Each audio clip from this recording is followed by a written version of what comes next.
Welcome to BPSC maker. दोस्तों आज है 4 सितंबर 2021 और 4 सितंबर 2021 से संबंधित बिहार करंट अफेयर्स और साथ ही राष्ट्रीय और अंतर्राष्ट्रीय घटनाओं सहित करंट अफेयर्स के जितने भी प्रश्न बनेंगे वो सभी मैं आपको इस वीडियो में बताऊंगा। लेकिन उससे पहले जो पिछले वीडियो में मैंने आपसे प्रश्न पूछा था उसे देख लेते हैं। तो पिछले वीडियो का हमारा प्रश्न है कि बिहार के किस जिले के निवासी शरद कुमार ने टोक्यो पैरालंपिक 2020 में कांस्य पदक जीता है।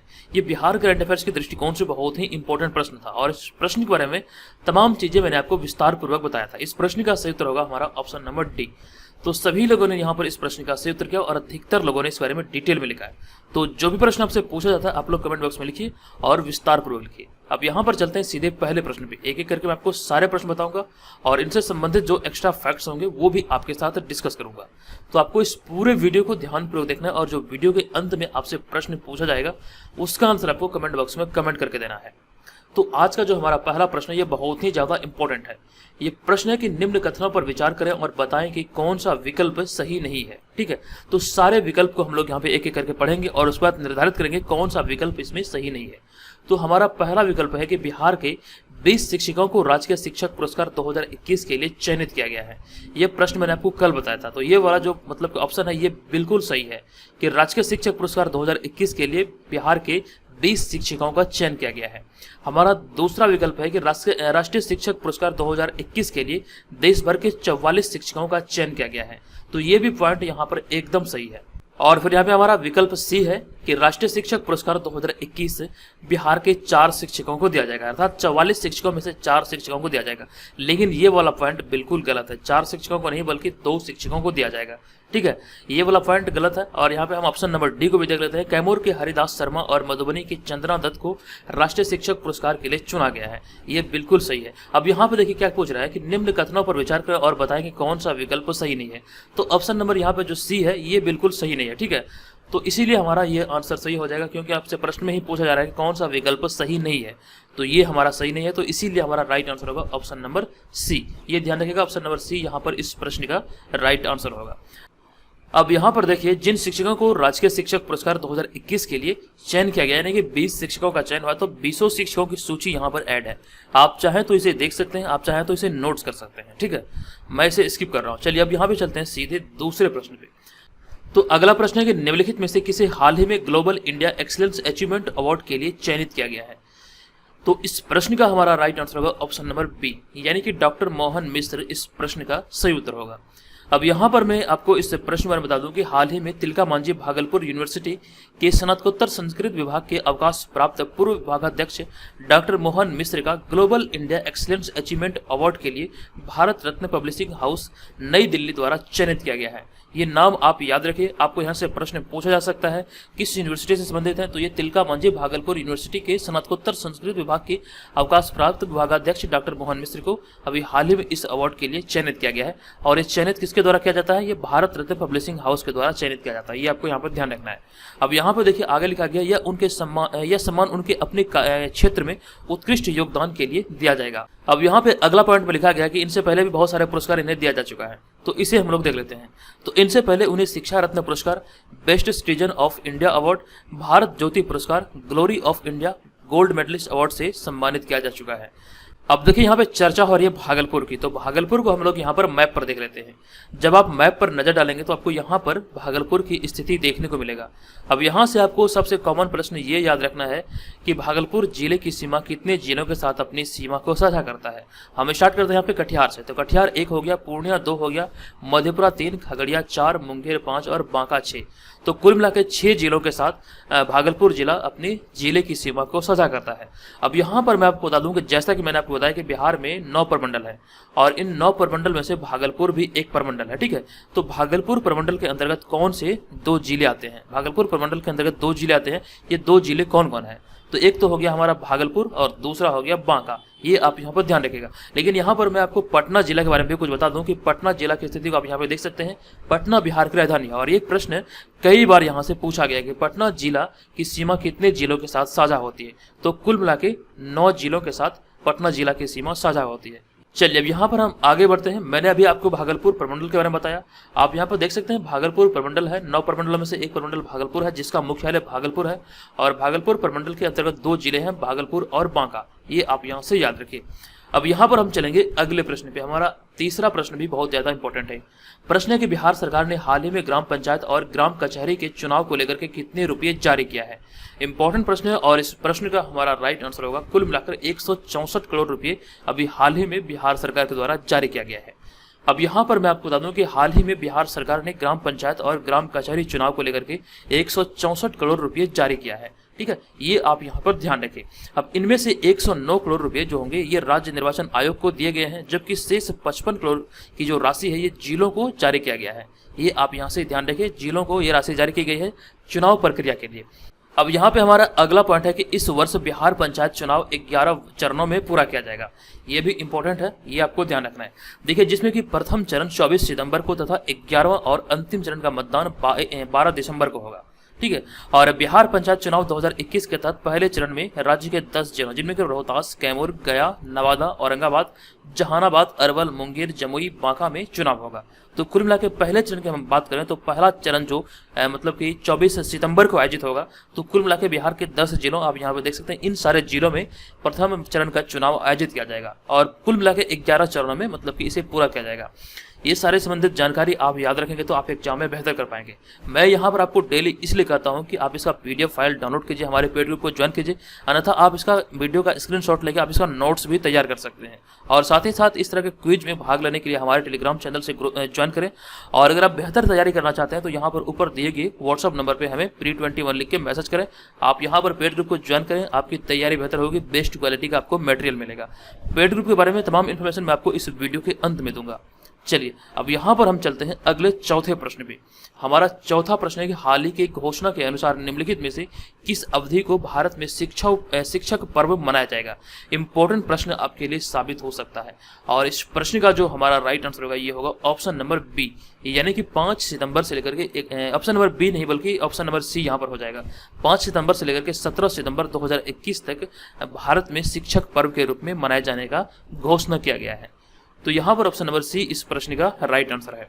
अब यहाँ पर मैं बता दूं कि हाल ही के घोषणा के अनुसार 5 सितंबर से लेकर के 17 सितंबर 2021 तक भारत में शिक्षक पर्व मनाया जाएगा। और केंद्र सरकार ने हाल ही में राष्ट्रीय शिक्षक पुरस्कारों की घोषणा की है और इस वर्ष पूरे भारत से 44 शिक्षकों को राष्ट्रीय शिक्षक पुरस्कार से सम्मानित किया जाएगा। लेकिन यहाँ पर देखिए, एक पॉइंट आपको ये भी ध्यान रखना है, ये वाला पॉइंट है, इस साल विजेताओं में हरियाणा, हिमाचल प्रदेश, पंजाब, दिल्ली, राजस्थान, गुजरात, मध्य प्रदेश, बिहार, उड़ीसा, पश्चिम बंगाल, जम्मू कश्मीर, लद्दाख, उत्तर प्रदेश, छत्तीसगढ़, नागालैंड, अरुणाचल प्रदेश, मणिपुर, सिक्किम, मिजोरम, त्रिपुरा, असम, झारखंड, केरल, आंध्र प्रदेश, तेलंगाना, कर्नाटक, तमिलनाडु, महाराष्ट्र और पुडुचेरी के शिक्षक हैं। ये आपको ध्यान रखना। कुल मिलाकर जो 44 शिक्षकों का चयन हुआ है, तो यहाँ पर जो ये सूची ऐड है तो मतलब ये सारे राज्य और केंद्र शासित प्रदेश से शिक्षकों का चयन किया गया है। अब यहाँ पे हम बिहार और बिहार के पड़ोसी राज्य की बात कर लेते हैं जो कि आपसे एग्जाम में पूछे जाने की संभावना है। तो इन 44 शिक्षकों में से इनमें से बिहार के 2 शिक्षक शामिल हैं, जिनके बारे में मैंने आपको बताया था कि हरिदास शर्मा और चंदना दत्त। ये सारी बात आप यहाँ पर याद रखिए। जबकि पड़ोसी राज्य की हम बात करें तो पड़ोसी राज्य में हम बात करें झारखंड और पश्चिम बंगाल से 1 तथा उत्तर प्रदेश और ओडिशा से 2 शिक्षक शामिल है। तो ये भी आप यहाँ से ध्यान रखिए, झारखंड और पश्चिम बंगाल से 1 शिक्षक, जबकि उत्तर प्रदेश और ओडिशा से 2 शिक्षक को राष्ट्रीय शिक्षक पुरस्कार 2021 के लिए चुना गया। ये टॉपिक बहुत ही ज्यादा इंपॉर्टेंट है, तो आप इसे इग्नोर नहीं कर सकते। अब यहाँ पर हम चलेंगे अगले प्रश्न पे। हमारा अगला प्रश्न होगा 5वां प्रश्न। यह प्रश्न है कि हाल ही में रमन मैगसेसे पुरस्कारों से कितने लोगों को सम्मानित करने की घोषणा की गई है। मोस्ट इंपॉर्टेंट प्रश्न है इस वीडियो का और इस प्रश्न का हमारा सही उत्तर होगा ऑप्शन नंबर सी, यानी कि 5 लोगों को रमन मैगसेसे पुरस्कार से सम्मानित किए जाने का घोषणा किया गया है। अब यहाँ पर इस प्रश्न के बारे में सारी चीजों को हम लोग यहाँ पर देख लेते हैं। तो रमन मैगसेसे पुरस्कारों से हाल ही में 5 लोगों को सम्मानित करने की घोषणा की गई है और इन 5 लोगों में बांग्लादेश के वैक्सीन विज्ञानी डॉक्टर फिरदौसी कादरी, पाकिस्तान के micro financer Mohammad Amjad Saqib, Philippines के रॉबर्टो बेलन, अमेरिका के स्टीवन मुंशी और इंडोनेशिया के वाचडॉग शामिल है। तो कुल मिला के 5 लोगों को इसमें मतलब चयनित किया गया। आप यहाँ पर देख सकते हैं, ये 5 देशों का आप नाम याद रखिए। रमन मैगसेसे पुरस्कार के लिए जो 5 मतलब कि लोगों को चयनित किया गया है और घोषणा किया गया है, ये 5 लोग कौन कौन से देश के हैं। तो आपको ध्यान रखना है कि बांग्लादेश से हैं, एक पाकिस्तान से हैं, फिलीपींस से, अमेरिका से और इंडोनेशिया से। ये आप यहाँ पर ध्यान रखिए, इसमें से किसी भी भारतीय को इस पुरस्कार के लिए चयनित नहीं किया गया है। हमारा यहाँ पे अगला पॉइंट है कि रेमन मैग्सेसे पुरस्कार को एशिया का नोबेल पुरस्कार भी कहा जाता है। ये पॉइंट इंपॉर्टेंट है, इसे आपको ध्यान रखना है। अब देखिए यहाँ पर आगे मैंने लिखा कि यह रेमन मैग्सेसे पुरस्कार फाउंडेशन द्वारा फिलीपींस के भूतपूर्व राष्ट्रपति रेमन मैग्सेसे की याद में दिया जाता है और इस पुरस्कार की शुरुआत या फिर स्थापना 1957 में किया गया था। आचार्य विनोबा भावे पहले भारतीय थे जिन्हें इस प्रतिष्ठित पुरस्कार से सम्मानित किया गया था। अब यहाँ पर यह ध्यान रखिएगा, रेमन मैग्सेसे पुरस्कार से कई बार आपके एग्जाम में प्रश्न बने हैं। हालांकि यहाँ पे मैंने शॉर्ट डिस्क्रिप्शन ऐड किया है, आप इसके बारे में डिटेल में भी बुक से पढ़ सकते हैं या फिर गूगल का सहारा ले सकते हैं। चलिए अब यहाँ पर ये चीज ध्यान रखिएगा कि आपको इस टॉपिक से सारे प्रश्न को मतलब कि कंप्लीट करना है, यह टॉपिक को पूरी तरह से पढ़ना है। अब यहाँ पर हम चलेंगे अगले प्रश्न पे। हमारा अगला प्रश्न है छठा प्रश्न। ये प्रश्न है कि निम्नलिखित में से भारत का कौन सा राज्य 100% कोविड-19 टीकाकरण करवाने वाला देश का पहला राज्य बन गया है। इंपॉर्टेंट प्रश्न है और इस प्रश्न का हमारा राइट आंसर होगा ऑप्शन नंबर डी, यानी कि हिमाचल प्रदेश इस प्रश्न का सही उत्तर होगा।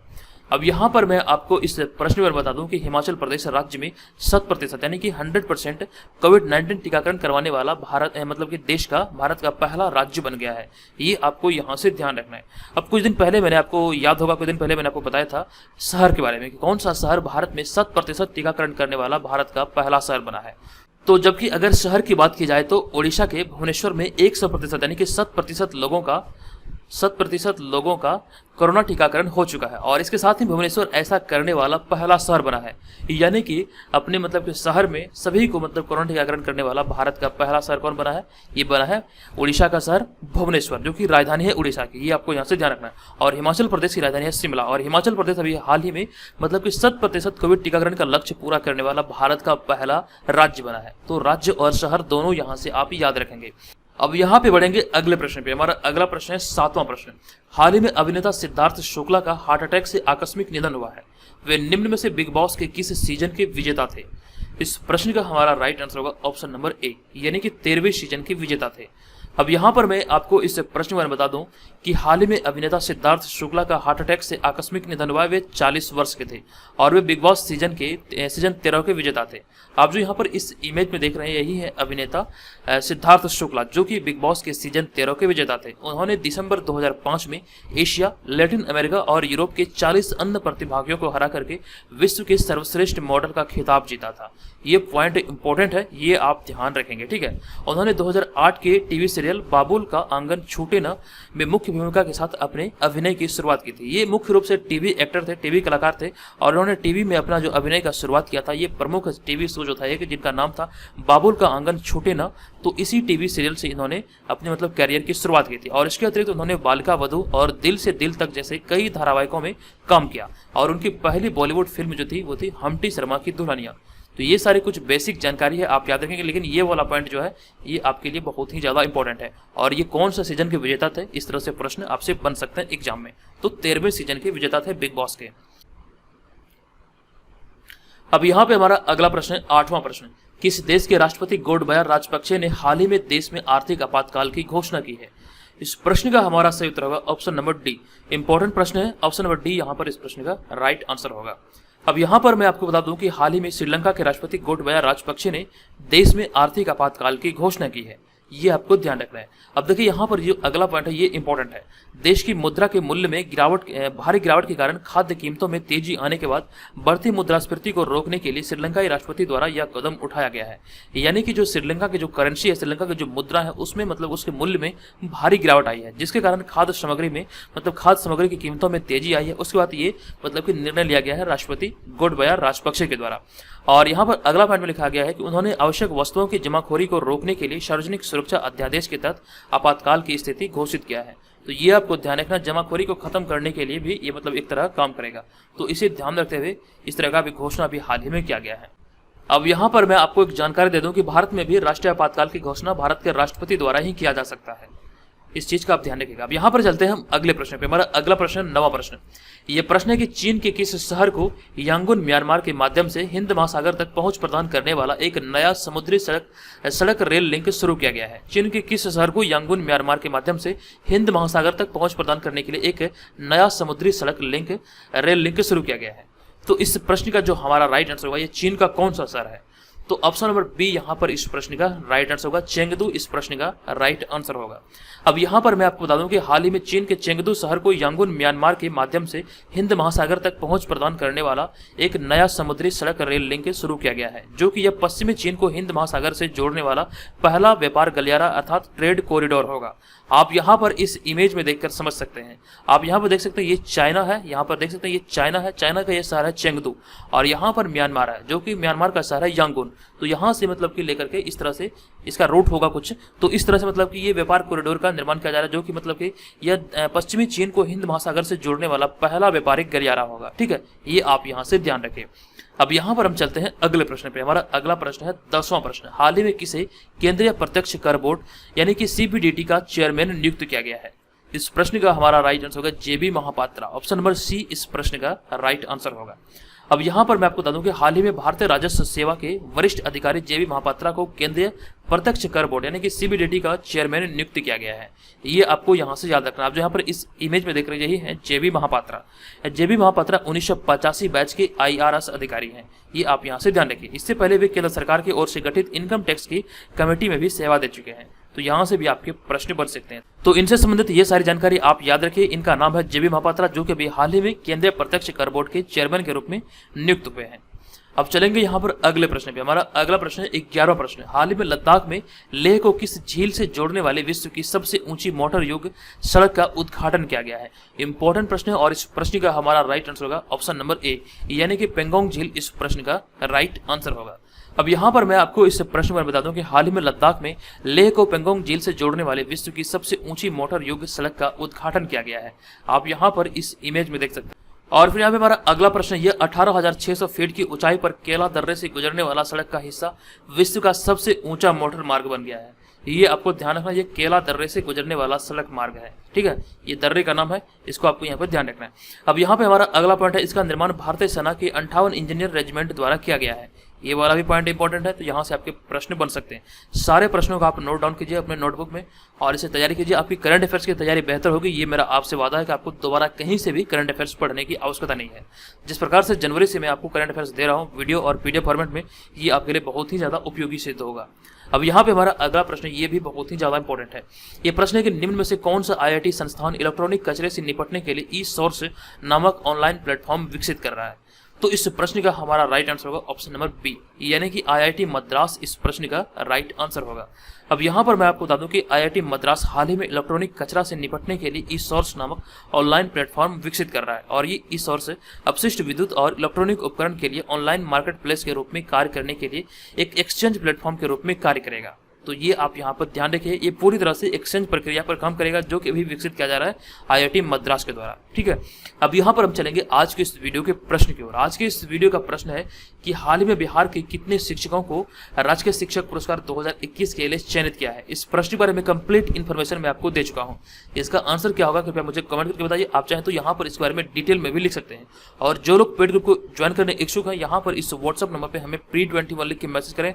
ध्यान रखें, आपको कॉल नहीं करना है। और यहाँ पर एक चीज़ ये भी ध्यान रखिएगा, इस व्हाट्सअप ग्रुप जो मतलब कि जो नंबर है, इसका संचालन मेरे द्वारा नहीं किया जाता है, बल्कि यहाँ पर इसके लिए एक मतलब कि बंदे को रखा गया है जो कि सिर्फ और सिर्फ पेड ग्रुप का संचालन करता है। आपके तमाम मतलब कि जो भी प्रश्न होते हैं, जो व्हाट्सएप पे आप पूछते हैं, कोई भी जानकारी होती है, तो वो आपको वहाँ पर पेड ग्रुप से संबंधित आपको वो रिप्लाई करते हैं। ठीक है, ये ध्यान रखिएगा, आपको कॉल नहीं करना है बल्कि मैसेज करना है। और पेड ग्रुप से संबंधित ये जानकारी आपको यहाँ पर मिलेगा। लेकिन एग्जाम की तैयारी से संबंधित कोई आपके मन में सवाल हो तो आप हमें डायरेक्टली BPSC मेकर लिख के इंस्टाग्राम पे सर्च करें, आप वहाँ पे हमें सारी चीज़ें पूछ सकते हैं। ठीक है, ये चीज़ का ध्यान रखिएगा। चलिए, अब यहाँ पर हम पेड ग्रुप के बारे में तमाम चीज़ों को डिटेल में भी देख लेते हैं। अगर आप घर बैठे रहकर बिहार में आयोजित होने वाले किसी भी कम्पिटेटिव एग्जाम की तैयारी में लगे हैं, तो यहाँ से आप अपनी तैयारी को बेहतर कर सकते हैं। आपको बता दूं कि अभी हाल ही में इस चैनल के माध्यम से एक ई बुक लॉन्च किया गया। आप यहाँ पर इस इमेज में देख सकते हैं। इस ई बुक की खासियत यह है कि विगत 28 वर्षों से बिहार में जितनी भी परीक्षाएं आयोजित हुई है, उसके प्रश्नों को इसमें शामिल किया गया। ये हिंदी और अंग्रेजी दोनों भाषाओं में, यानी कि ये बाइलिंगुअल है। आप इसे यहाँ पर देख सकते हैं। 2500 से अधिक प्रश्नों का इसमें संग्रह किया गया है। आपको यहाँ पर बता दूं कि प्रीवियस ईयर जो क्वेश्चन होते हैं वो आपके लिए बहुत ही ज़्यादा इंपॉर्टेंट होते हैं, क्योंकि जब आप किसी एग्जाम की तैयारी करते हैं तो उस एग्जाम से संबंधित प्रीवियस ईयर क्वेश्चन का अगर आपके पास ई बुक हो या फिर बुक हो तो वो आपके लिए एकदम से वरदान सिद्ध होता है। क्योंकि प्रीवियस ईयर क्वेश्चन ही आपको ये बताता है कि प्रीवियस ईयर में किस प्रकार से प्रश्न पूछे गए हैं। वहां से आपको ये समझ आता है कि किस प्रकार से आपको तैयारी करना चाहिए, कहां से प्रश्न आपसे एग्जाम में पूछे जाते हैं। वो सारा समझ आपको प्रीवियस ईयर क्वेश्चन से ही आएगा। चलिए वीडियो में आगे बढ़ते हैं और यहाँ पर मैं आपको पेड ग्रुप के बारे में बताता हूँ। अगर आप घर बैठे 67वें बीपीएससी प्राइमरी परीक्षा और बीपीएससी सीडीपीओ इन दोनों परीक्षाओं की तैयारी में लगे हैं तो यहाँ से आप अपनी तैयारी को बेहतर कर सकते हैं। ये जो ग्रुप है ये आपको बीपीएससी सहित जो भी बिहार में परीक्षाएं आयोजित होती है सभी एग्जाम के दृष्टिकोण से ये महत्वपूर्ण हो सकता है। जो भी खास करके लड़कियों और महिलाएं घर बैठे एग्जाम की तैयारी करते हैं उनके लिए ये ग्रुप बहुत ही ज़्यादा इंपॉर्टेंट सिद्ध हो सकता है, क्योंकि यहाँ पर मैं बहुत सारी चीज़ें आपको बेहतर क्वालिटी का प्रोवाइड करा रहा हूँ। यहाँ पर आप सारी चीज़ों को देखिए, यहाँ पर आपको इस ग्रुप में क्या क्या चीज़ें मिलेगी ये आप सारी चीज़ों को देख के ही समझ पाएंगे। तो यहाँ पर सबसे पहले मैं आपको जो प्रोवाइड कराऊंगा ये होगा सबसे पहला हमारा टेस्ट सीरीज, जो कि बीपीएससी पैटर्न पर आधारित होगा। ये मॉडल सेट होगा। यहाँ पर आपको 50 प्रैक्टिस सेट देखने को मिलेगा और सारे के सारे प्रश्न जो इसमें होंगे वो आपको विद एक्सप्लेनेशन देखने को मिलेगा। ये बेहतर क्वालिटी का होगा। सारे के सारे प्रश्नों का एक्सप्लेनेशन आपको अच्छी क्वालिटी का देखने को मिलेगा, ये ध्यान रखिएगा। और दूसरा जो महत्वपूर्ण चीज आपको मिलेगा वो मिलेगा बिहार करंट अफेयर्स के अलावा राष्ट्रीय और अंतर्राष्ट्रीय करंट अफेयर्स, जो कि आपको एक वर्ष का करंट अफेयर्स यानी कि जनवरी 2021 से लेकर के दिसंबर 2021 तक के करंट अफेयर्स यहाँ पे आपको पेड ग्रुप में प्रोवाइड किया जाएगा। ये डेली मिलेगा, मंथली मिलेगा, साल का अंत होगा, वार्षिक अंक भी मिलेगा। तो ये सारे यहाँ पे ध्यान रखिएगा। और उसके बाद जो हमारा मेन होगा वो होगा बिहार जीके। यहाँ पर आपको संपूर्ण बिहार जीके का 2 पीडीएफ मिलेगा। आपको दोबारा कहीं से भी बिहार जीके या फिर बिहार करंट अफेयर्स पढ़ने की आवश्यकता नहीं है। ये पूरी की पूरी जिम्मेवारी हमारी है। जो भी प्रश्न पूछे जाएंगे यहीं से प्रश्न पूछे जाएंगे, ठीक है, ये ध्यान रखिएगा। ये भी आपको यहाँ पे प्रोवाइड किया जाएगा 2 वॉल्यूम में। और उसका जो हमारा नेक्स्ट होगा वो होगा बीपीएससी का प्रीवियस ईयर क्वेश्चन। ये भी बहुत ही ज़्यादा इंपॉर्टेंट है। ये आपके बीपीएससी एग्जाम में सफलता पाने में आपकी बहुत ही ज़्यादा हेल्प करेगी।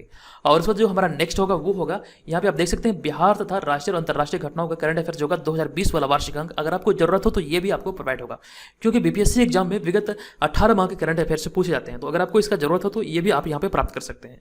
इसके अलावा कुछ पीडीएफ है जो कि जैसे देख सकते हैं यहाँ पे प्राचीन इतिहास का और संपूर्ण विश्व इतिहास का पीडीएफ, ये सारे और भी छोटे छोटे पीडीएफ है जो कि आपको यहाँ पे मिलेगा। तो मेनली जो हमारा होगा ये 4 सेक्शन होगा, यानी कि टेस्ट सीरीज, करंट अफेयर्स, संपूर्ण बिहार जीके और बीपीएससी प्रीवियस ईयर क्वेश्चन। ये चारों यहाँ पर आपको पेड ग्रुप के अंतर्गत प्रोवाइड किया जाएगा। तो देखिए, अगर आप इसे ज्वाइन करना चाहते हैं तो यहाँ पर जो आपको ये व्हाट्सअप नंबर दिख रहा है, इसी व्हाट्सअप नंबर पे आपको pre21 लिख के मैसेज करना है। ध्यान रहे, आपको कॉल नहीं करना है, बल्कि इस पे व्हाट्सअप पे मैसेज करना है pre21 लिख के। यहाँ पर आपको कंप्लीट इन्फॉर्मेशन दिया जाएगा कि यहाँ पर आपको क्या क्या चीजें मिलेगी, आपको कैसे पेमेंट करना है, वो सारी इन्फॉर्मेशन आपको ये मैसेज करने के बाद मिल जाएगी। अब यहाँ पर आप ध्यान रखिएगा, ये 1 वर्ष की वैलिडिटी के साथ है। इसका जो फी है ये 399 रुपया है। ये 399 रुपये में ये सारी चीजें आपको प्रोवाइड की जाएगी। 399 रुपया कोई बड़ी रकम नहीं होती है। अगर आप मार्केट में देखेंगे जो बीपीएससी का टेस्ट सीरीज अवेलेबल है वो आपको 1000 से 1500 रुपये में आपको 10 से 15 टेस्ट अवेलेबल कराता है। यहाँ पर मैं आपको 399 में आपको यहाँ पे 50 प्रैक्टिस सेट, 1 वर्ष का current affairs, Bihar GK, BPSC previous year question, ये सारे मैं आपको यहाँ पे प्रोवाइड करा रहा हूँ। आपको क्वालिटी के मामले में किसी भी प्रकार के कोई संदेह नहीं होना चाहिए। अगर आप इसे डेमो मंगाना चाहते हैं तो व्हाट्सअप नंबर पर हमें pre21 लिख के मैसेज कीजिए, आप डेमो का डिमांड कीजिए, आपको डेमो पीडीएफ मिल जाएगा। वहाँ पर आप देखेंगे, वो आप क्वालिटी को देख के समझ पाएंगे किस प्रकार से हम यहाँ पे आपके लिए मेहनत कर रहे हैं और किस प्रकार से कंटेंट आपको प्रोवाइड करा रहे हैं। तो आप भी इसे ज्वाइन कर सकते हैं। आप अपनी तैयारी को बेहतर आयाम दे सकते हैं, अपनी तैयारी को नई दिशा दे सकते हैं। यहाँ से अगर आप हमारे मतलब इस स्टडी मटेरियल को फॉलो करते हैं तो आपसे मेरा वादा है कि इतनी सारी चीज़ों को कवर करने में आपका 40 से 50% मुझे कवर हो जाएगा। क्योंकि बीपीएससी परीक्षा में 150 प्रश्न पूछे जाते हैं, उसमें करंट अफेयर्स का जो सेक्शन होता है वहाँ से लगभग 38 प्रश्न पूछे जाते हैं।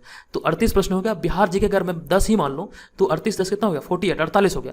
और यहाँ पे मैं आपको बता दूं कि पिछले वर्ष जो 66वें बीपीएससी आयोजित हुआ था तो वहाँ पे हमारे टेस्ट सीरीज से 26 प्रश्न आए थे। 26 से 27 प्रश्न हमारे टेस्ट सीरीज से आए थे। समझिए इतने सारे यहाँ से मतलब प्रश्न हमारे सेट से पूछे गए हैं। तो आप भी यहाँ पर हमारे पे भरोसा करके इसको ज्वाइन कर सकते हैं और अपनी तैयारी को बेहतर कर सकते हैं, ठीक है, ये ध्यान रखिएगा। तो दोस्तों आप भी इसे ज्वाइन कीजिए, बहुत सारे मेंबर ऑलरेडी से ज्वाइन कर चुके हैं। चलिए मिलेंगे नेक्स्ट वीडियो में। ये वीडियो कैसा लगा कृपया कमेंट करके जरूर बताइएगा। चलिए धन्यवाद, जय हिंद।